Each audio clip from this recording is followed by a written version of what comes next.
तेलंगाना की राजधानी हैदराबाद की सड़कें इस वक्त भगवा रंग में रंगी हुई हैं। शनिवार को बीजेपी राष्ट्रीय कार्यकारिणी की बैठक शुरू हुई थी और आज इस बैठक का दूसरा दिन है। लेकिन अब सवाल ये उठता है कि क्या तेलंगाना पर भी भगवा रंग चढ़ पाएगा, क्योंकि ये गढ़ है टीआरएस का और लंबे वक्त से केसीआर तेलंगाना पर राज करते आए हैं। क्या बीजेपी केसीआर को उनके गढ़ में मात दे पाएगी? देखते हैं ये रिपोर्ट।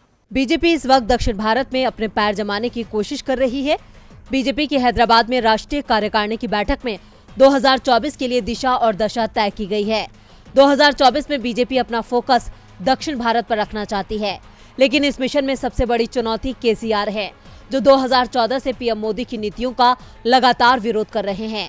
आपको बता दें कि 2014 के लोकसभा चुनाव में बीजेपी ने तेलंगाना में तेलुगु देशम पार्टी के साथ गठबंधन किया था और 8 सीटों पर चुनाव लड़ा था।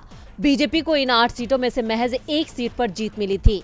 टीआरएस ने 12, कांग्रेस ने 2 और टीडीपी ने 1 और ऑल इंडिया मजलिस-ए-इत्तेहादुल मुस्लिमीन ने 1 सीट पर जीत हासिल की थी।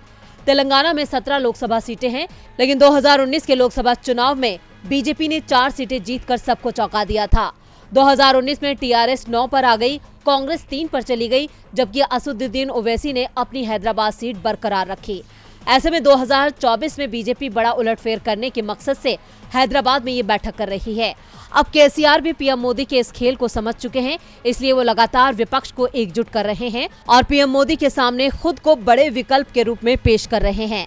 ऐसे में अब 2024 का चुनाव न सिर्फ केसीआर बल्कि पूरे विपक्ष के लिए अपनी साख बचाने का आखिरी मौका होगा। ऐसे में केसीआर भी हर मौके पर पीएम मोदी को घेर रहे हैं। बीजेपी राष्ट्रीय कार्यकारिणी की बैठक के पहले ही दिन केसीआर ने पीएम मोदी को खरी खरी सुनाई। ऐसे में बीजेपी भी अपने कदम पीछे खींचने को तैयार नहीं है।